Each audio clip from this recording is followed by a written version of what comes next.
오늘 하나님께서 우리에게 주신 말씀은 신약성경 데살로니가전서 2장 11절에서 16절까지 말씀입니다. 너희도 아는 바와 같이 우리가 너희 각 사람에게 아비가 자기 자녀에게 하듯 권면하고 위로하고 경계하노니 이는 너희를 부르사 자기 나라와 영광에 이르게 하시는 하나님께 합당히 행하게 하려 함이라. 이러므로 우리가 하나님께 끊임없이 감사함은 너희가 우리에게 들은 바 하나님의 말씀을 받을 때에 사람의 말로 받지 아니하고 하나님의 말씀으로 받음이니 진실로 그러하도다. 이 말씀이 또한 너희 믿는 자 가운데서 역사하느니라. 형제들아, 너희가 그리스도 예수 안에서 유대에 있는 하나님의 교회들을 본받은 자 되었으니 그들이 유대인들에게 고난을 받음과 같이 너희도 너희 동족에게 동일한 고난을 받았느니라. 유대인들은 주 예수와 선자들을 죽이고 우리를 쫓아내고 하나님을 기쁘시게 하지 아니하고 모든 사람에게 대적이 되어 우리가 이방인에게 말하여 구원받게 함을 그들이 금하여 자기 죄를 항상 채우매 노하심이 끝까지 그들에게 임하였느니라. 아멘.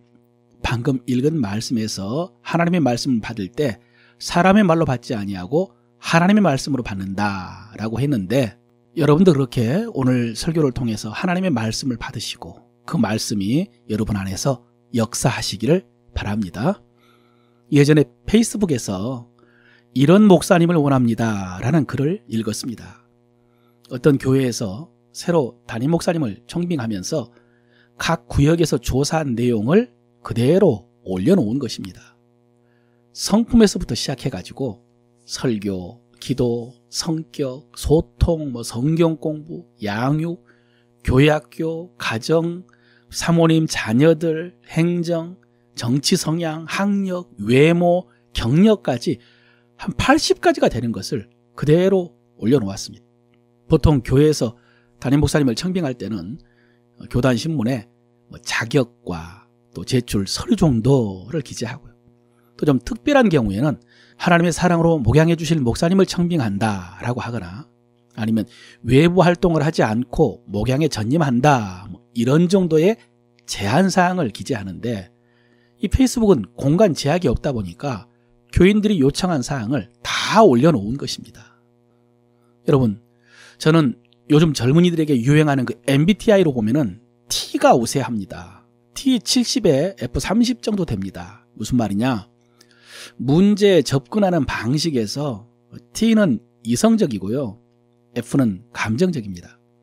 T는 문제 해결 중심이고 F는 공감이라고 하는데, 저는 7대3 정도로 T가 좀 우세한 편입니다. 그래서 이 글을 처음 보았을 때 일단 저도 F가 한 30 정도는 되기 때문에 공감을 했습니다. 교인들이 새로운 목사님을 청빙하면서 좋은 목사님 모시고 싶은 그 마음 공감했습니다. 저도 고향 교회에 새로운 담임 목사님 많이 모신다면 좋은 목사님이 가셨으면 좋겠습니다. 왜냐하면 목사님은 정말로 중요하잖아요. 그리고 저희 부모님, 형제, 조카들이 거기서 신앙생활 하기 때문에 좋은 목사님 가셔서 우리 가족들도 행복하게 신앙생활 잘했으면 좋으니까요. 그런데 제가 T 성향이 70이라고 했지 않습니까? 그래서 아주 현실적으로 논리적으로 분석을 해보았습니다. 일단 저런 요구사항을 다 보면서 그 교회에 지원하는 목사님이 있을까? 없을 것 같은데. 두 번째, 저런 요구사항에도 불구하고 지원하는 목사님은 어떤 목사님일까? 본인이 저 많은 기준에 부합하다고 생각한다면 교만한 것이고, 아니면 기준에 부합하지 못하면서도 지원했다면 이게 정직하지 못한 경우인데, 아니면 이것저것 생각할 처지가 아닌 그런 사정이 급한 분이거나, 또 셋째, 만약에 누군가 지원을 해서 청빙이 되었다면 그 목사님과 교회는 어떻게 되었을까? 교인들은 그 목사님에게 만족하면서 신앙생활 잘했을까? 그 목사님은 무사히 목회했을까?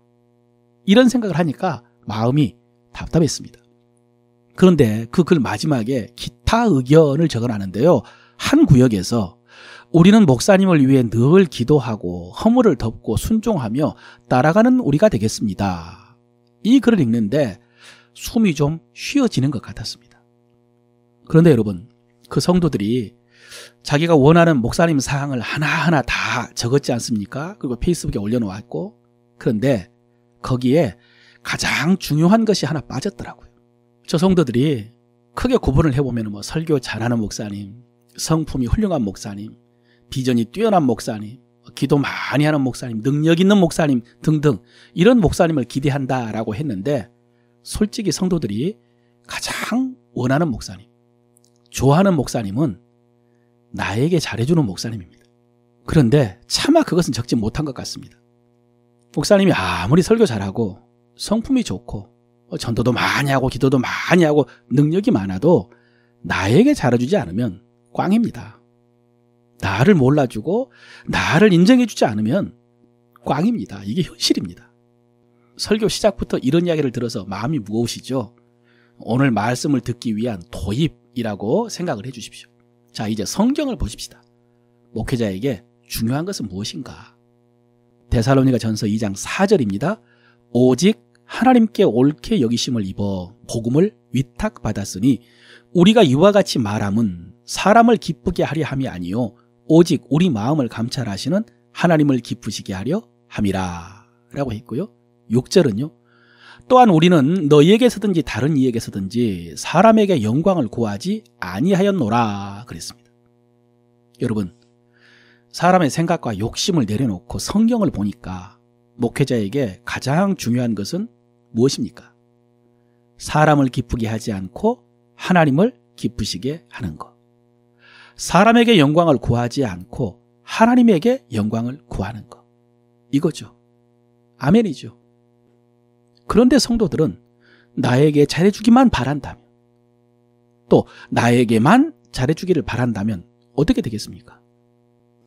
여러분, 교회에 이런 성도가 있을까요? 없을까요? 아닙니다. 여러분, 많습니다. 목회자가 나에게만 잘해주기를 바라는 성도, 목사님이 다른 성도에게 잘해주는 것을 견디지 못하는 성도들이요, 교회에 의외로 많습니다. 그리고 그것이 큰 문제의 씨앗이 됩니다. 그런데 여러분, 성도들은 좋은 목사님이 오시기를 바라지만, 그 마음도 알지만 좋은 목사님은 성도들에 의해 만들어진 측면도 있습니다.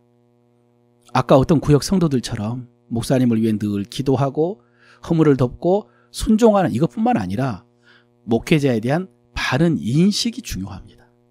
인식. 목회자는 어떤 존재인가? 목회자는 뭐 하는 분인가? 이 인식을 바르게 가져야 목회자와 바른 관계를 형성할 수도 있고요. 목회자를 바로 바라볼 수도 있고요. 신앙생활도 잘할 수가 있습니다. 여러분, 데살로니가전서 2장은 바울이 데살로니가에서 어떻게 사역했는가에 관한 말씀이라고 했습니다. 바울은 정말로 대단하고 훌륭하게 사역을 했습니다. 고난을 당하면서도 충성스럽게 복음을 전했고요. 정직하고 깨끗하게 사역했고요. 권위적이지 않고 사랑과 섬김으로 했습니다. 성도들에게 폐를 끼치지 않기 위해서 솔선수범하며 일했고요. 그래서 거룩하고 옳고 흠없이 행했다라고 했습니다. 거룩하고 옳고 흠없이. 대단하죠. 그런데 여러분, 핵심, 본질은 4절입니다. 오직 하나님께 옳게 여기심을 입어 복음을 위탁받았으니 우리가 이와 같이 말함은 사람을 기쁘게 하려 함이 아니요 오직 우리 마음을 감찰하시는 하나님을 기쁘시게 하려 함이라. 여러분, 이게 바울의 자기 정체성입니다. 정체성이 가장 중요하다고 했죠. 이 정체성에 기초해서 바울이 데살로니가에서 그렇게 거룩하고 옳고 흠없이 행한 것입니다. 바울은 먼저 자기가 하나님께 옳게 여기심을 받아 복음을 위탁받았다라고 했습니다. 여기서 옳게 여기심을 받다가요, 헬라어로 도미카조라고 하는데 시험하다는 뜻입니다. 시험을 받아서 테스트 받아가지고 옳게 여기심을 받았다. 그리고 복음을 위탁받았다라고 했는데 위탁받다는 피스티오라고 해서 믿는다, 신뢰하다 그런 뜻입니다. 그래서 바울은 하나님께서 자기를요 도미카조 테스트하시고 그래서 피스티오 믿을만하다고 인정하셔서 복음을 맡겨주셨다라고 인식을 한 것입니다. 그러므로 여러분, 먼저 성도들이 교회가 목회자에게 확인을 한다면 이것을 확인을 해야 됩니다. 하나님께 인정받아서 복음을 맡았는가? 복음이 있는가? 복음을 전하는가? 이것을 확인해야 됩니다. 가끔 성도들이 다른 지역으로 이사를 가면서 또 자녀들이 진학이나 취업 때문에 다른 도시를 갈 때에 목사님 찾아와가지고요, 좋은 교회 소개해달라라고 요청을 합니다. 좋은 교회 중요하죠. 그런데 저는 일단 주변에 있는 교회를 다녀보라고 말합니다. 가서 예배를 드리고 하나님의 말씀이 잘 들리는지 확인해 보라고 합니다. 하나님의 말씀이 잘 들리는 교회가 있다면 그 다음에는 제가 그 교회나 목사님을 확인해 주겠다고. 예전에는 그 지역에 교회가 하나 있거나 또 어렸을 때는 부모님이 다니는 교회를 따라 다녔는데 지금은 많은 교회들이 있고요. 또 나에게 맞는 교회가 있는데 중요한 것은 복음을 전하는가, 또 하나님의 말씀이 들리는가, 이거죠. 좋지 않는 것은 뭐냐면 친구 따라 사람 따라 가는 것입니다. 프로그램 좋다고 가는 것입니다. 사업 때문에 그 교회 가는 경우도 있습니다. 여러분, 안 됩니다. 내 영혼이 살아야 되거든요. 내 영혼이 하나님의 말씀을 들어야 됩니다. 바울은 하나님께 시험을 받고 하나님께 인정을 받아서 복음을 맡았고 그 복음을 전했습니다.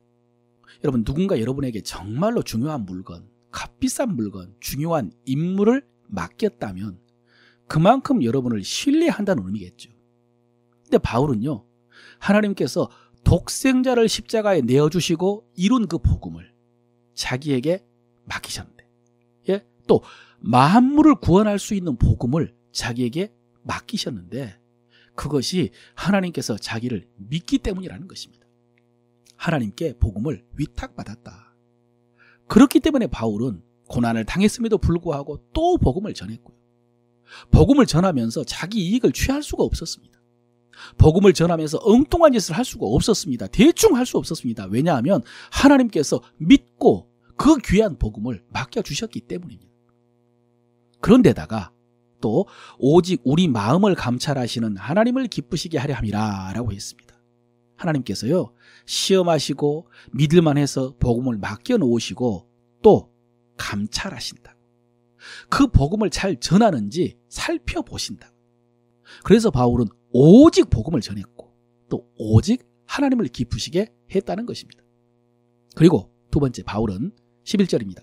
너희도 아는 바와 같이 우리가 너희 각 사람에게 아버지가 자기 자녀에게 하듯 권면하고 위로하고 경계하였노니 그랬습니다. 권면하고 위로하고 경계했다. 예, 하나님의 말씀으로 권하고 위로하고 경계한 것입니다. 하나님의 말씀을 가르친 것이죠. 왜냐하면 12절이죠. 이는 너희를 부르사 자기 나라와 영광에 이르게 하시는 하나님께 합당히 행하게 하려 함이라. 합당히 행하게 하려고. 여러분, 하나님께서 우리를 하나님 나라와 영광에 들어가게 하실 것입니다. 하나님께서는 하나님의 나라와 영광에 들어가게 하시려고 우리를 부르셨습니다. 여러분, 이 자리에 어떻게 있게 되었습니까? 하나님께서 부르셨어요. 하나님이 여러분을 왜 부르셨습니까? 하나님의 나라와 영광에 들어가게 하시려고요. 아멘이죠. 그렇습니다, 여러분. 여러분이 거기에 합당하게 행하도록 권면하고 위로하고 경계하는 것이 목회자의 사명입니다. 여러분이 거기에 합당하게 행하도록 말씀으로 권면하고 위로하고 경계하는 것이 저의 사명입니다. 에베소서 4장에 보면 하나님께서 교회에 목회자를 세운 목적이 나오는데요. 4장 12절입니다. 이는 성도를 온전하게 하여 봉사의 일을 하게 하며 그리스도의 몸을 세우려 하심이라 그랬습니다. 성도들이 봉사의 일을 하며 그리스도의 몸을 세움으로 하나님의 영광이 들어갈 것입니다. 그런데 그 성도들이 그 사명 감당할 수 있도록 온전하게 하기 위해서 목회자를 세우신 것입니다. 또 디모데후서 3장에 보면은 말씀의 능력, 말씀의 기능이 나오는데요. 3장 16, 17절입니다. 잘하는 말씀이죠. 모든 성경은 하나님의 감동으로 된 것으로 교훈과 책망과 바르게 함과 의로 교육하기에 유익하니 이는 하나님의 사람으로 온전하게 하며 모든 선한 일을 행할 능력을 갖추게 하려 함이라 라고 했습니다. 여러분, 우리가 이 선한 일을 행함으로, 여기서 선한 일은 착한 일만은 아니고 하나님께서 원하시는 일입니다. 그 일을 행함으로 우리가 하나님 나라 영광에 들어가게 될 것입니다. 그런데 여러분이 그 일을 할 수 있도록 온전하게 하는 것이 말씀의 능력입니다. 여러분이 그 선한 일을 행할 수 있도록 능력을 갖추게 하는 것이 말씀의 기능입니다. 그렇다면 여러분, 누가 그 말씀을 여러분에게 가르칩니까? 목회자가요. 그렇습니다. 이것이 목회자가 해야 될 일입니다. 말씀으로 성도를 온전하게 하는 일. 이것이 하나님께서 목회자를 세우신 목적입니다. 말씀으로 성도를 온전하게 하는 것이죠. 여러분, 세상에 참 많은 교회가 있고요. 교회 안에 목회자가 있고 성도가 있고 많은 일들이 있는 것 같습니다. 그러나 단순하게 핵심은 이것입니다. 목회자는 성도를 온전하게 하기 위해서 말씀을 가르치고, 성도는 그 말씀으로 온전하게 되어서 사명을 감당함으로 하나님 나라 영광에 들어가는 것입니다. 그런데 바울은 여기에서 또 하나 중요한 원리를 가르쳐 줍니다. 13절이죠. 이러므로 우리가 하나님께 끊임없이 감사함은 너희가 우리에게 들은 바 하나님의 말씀을 받을 때에 사람의 말로 받지 아니하고 하나님의 말씀으로 받음이니 진실로 그러하도다. 이 말씀이 또한 너희 믿는 자 가운데서 역사하느니라. 목회자가 하나님의 말씀을 위탁받아서 전할 때에 성도들은 그 말씀을 어떻게 받아야 될까요?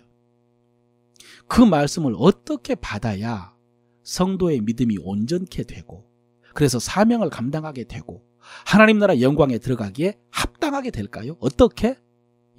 사람의 말이 아니라 하나님의 말씀으로 받아야. 여러분, 이것이 가장 중요합니다. 왜냐하면 그래야 말씀이 믿어지고 그래야 말씀의 역사가 나타난다고 하셨기 때문입니다.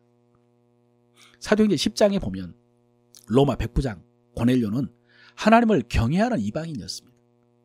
어느 날 그가 오후 3시 기도 시간에 기도하는데 하나님께서 환상을 보여주셨습니다. 욥바에 있는 베드로를 청하라. 그래서 베드로를 청하기 위해서 자기 종을 보냈습니다. 다음 날 욥바에 있던 베드로는 12시에 배가 고팠지만 지붕에 올라가서 기도를 하는데 배가 고팠기 때문인지 음식에 대한 환상을 보았습니다. 먹지도 못할 음식이 하늘에서 내려와가지고 이것을 먹으라 라고 하는 환상을 보았습니다. 이게 무슨 뜻인가 고민을 하고 있는데 마침 고넬료가 보낸 사람들이 와서 하나님의 뜻인가 보다 생각하고 따라갔죠. 갔더니 고넬료가 집안의 모든 식솔들과 친척들과 친구들까지 모아놓고 기다리고 있었습니다. 그리고 그가 베드로를 청한 자초지종을 말한 다음에 했던 말이요, 사도행전 10장 33절입니다. 이제 우리는 주께서 당신에게 명하신 모든 것을 듣고자 하여 다 하나님 앞에 있나이다 그랬습니다. 오늘 데살로니가 교회 성도들의 믿음과 똑같은 믿음입니다. 고넬료는 베드로를 청해가지고 베드로 앞에서 베드로가 하는 말을 들으면서도 주께서 명하신 모든 것을 듣고자 하여 하나님 앞에 있다고 고백을 했습니다. 그랬더니 그들이 베드로가 전하는 말씀을 듣는 도중에 성령이 모든 사람 위에 내려왔습니다. 그들이 베드로를 통해서 하나님의 말씀을 들었고 그 말씀이 그들 속에서 믿어졌고 그 말씀이 믿는 자 속에서 역사했기 때문에 성령께서 임하셔서 인쳐주신 것입니다. 사랑하는 성도 여러분, 여러분도 이 시간에 동일한 역사가 나타나기를 바랍니다. 이를 위해서 이 시간에 이 말씀을 사람의 말이 아니라 하나님의 말씀으로 받으시기를 바랍니다. 이 말씀을 통해서 하나님의 인도함을 받으시고 이 말씀을 통해서 하나님의 뜻을 알고 말씀의 능력을 공급받고 그렇게 함으로 하나님 나라 영광으로 부르시는 그 하나님께 합당하게 행하시기를 바랍니다. 두 번째, 여러분 지금까지는 예전에 있었던 일이었습니다. 바울이 데살로니가에 있을 때 그렇게 하나님의 보내심을 받고 말씀을 전했고 성도들은 그렇게 하나님의 말씀으로 받았기 때문에 그들이 믿고 구원을 받은 것입니다. 그리고 지난주에 살펴보았죠. 대적들이 바울에 대해서 거짓으로 비방함으로 흔들리는 사람이 있었지만 디모데와 실라가 가서 권함으로 바울의 진실과 진심을 알고 그래서 모든 문제가 해결되었습니다. 그런데 이제는 지금 현실에 대한 말씀이 있습니다. 지금입니다. 2장 14절입니다. 형제들아, 너희가 그리스도 예수 안에서 유대에 있는 하나님의 교회들을 본받은 자 되었으니 그들이 유대인들에게 고난을 받음과 같이 너희도 너희 동족들에게서 동일한 고난을 받았느니라 그랬습니다. 너희도 동족들에게 동일한 고난을 받았다. 여러분, 지금 데살로니가 교회 성도들이요, 고난을 받고 있습니다. 바울이 데살로니가에서 복음을 전할 때는 유대인들이, 시장의 불량배들도 핍박을 했고 베레아까지 쫓아와서 핍박을 했는데, 지금은 데살로니가 교회 성도들이 자기 동족들에게 핍박을 당하고 있습니다.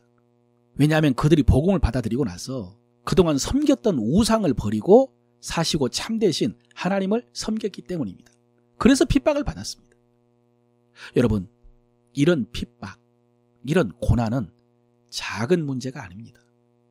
더구나 이방인 새신자들이 고난을 받는 것, 이건 정말로 현실적인 문제고요, 쉽게 말할 수 있는 문제가 아닙니다. 사람은 누구나 고난을 당할 때에 많은 생각을 합니다. 왜 이런 고난을 당하나? 뭐가 문제인가? 언제까지 이런 고난을 당해야 되나? 나는 어떻게 해야 되나? 생각이 많습니다. 그런데 이에 대해서 오늘 바울은요, 유대에 있는 교회들도 마찬가지다라고 했습니다. 유대에 있는 교회들도 유대인들에게 고난을 받은 것처럼 너희들도 동족들에게 고난을 받는 것이다 라고 말하고 있습니다. 여러분, 성경에서 말씀하시는 고난의 의미는 너무 많습니다. 너무 많아가지고요, 다 말하기도 어렵습니다. 그런데 우리가 앞에서 하나님께서 목회자를 세우신 목적에 관한 말씀을 들었습니다. 성도를 온전케 하기 위해서 그랬죠. 또 말씀의 능력, 말씀의 기능에 대한 말씀을 들었습니다. 이는 하나님의 사람으로 온전하게 하며 그랬죠. 여러분, 이 말씀과 같은 맥락에서 고난에 대해서 말씀을 드리자면, 여러분, 이 고난이 우리의 믿음을 온전하게 합니다. 이 고난도 우리의 믿음을 온전하게 합니다. 야고보서 1장 2절 이하입니다. 내 형제들아, 너희가 여러 가지 시험을 당하거든 온전히 기쁘게 여기라. 이는 너희 믿음의 시련이 인내를 만들어내는 줄 너희가 알미라.